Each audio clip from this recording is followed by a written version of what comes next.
You were in a band when you were a kid, right? That's kind of how you your first experience in performing. Yeah. Yeah. Yeah, that's really what I wanted to do. Like a lot of actors who I talk to, you know, are failed or frustrated musicians, and that was for a long time, all through my kind of formative years into my early 20s. That's what I wanted to do, but it just didn't work out. Would you consider yourself to be failed or frustrated or both? I think a bit of both, really. Yeah.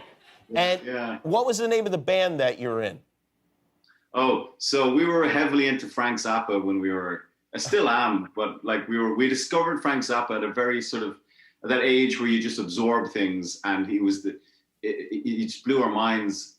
So we loved this album, Hot Rats, that he made, I think in like '69, and there was a record, or the tune on that record called Sons of Mr. Green Jeans, so we nicked that. I know on Peaky Blinders, you guys had a lot of well-known, great musicians contributing songs to the soundtrack. Like, I think you two did that. Who else was on that soundtrack?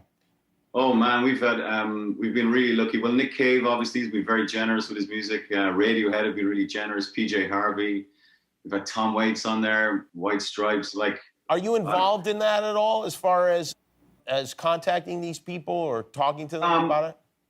I do what I can, and the times that I've met musicians, they seem to really like the show. Maybe it's because of the music or the teams, I don't really know, but they seem to be into it, and they've been really generous in giving the music, like I said. Yeah, right. I mean, I don't know that there's any other show that has a soundtrack that is that, I mean, maybe since like The Sopranos or something like that, that's that heavy, you know?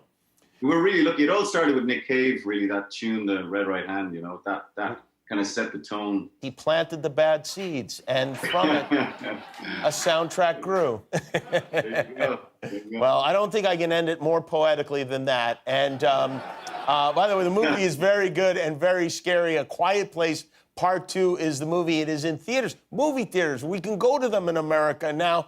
Cillian Murphy, everybody. Thank you, Cillian. Appreciate it. Get some rest. We'll be back with the Linda.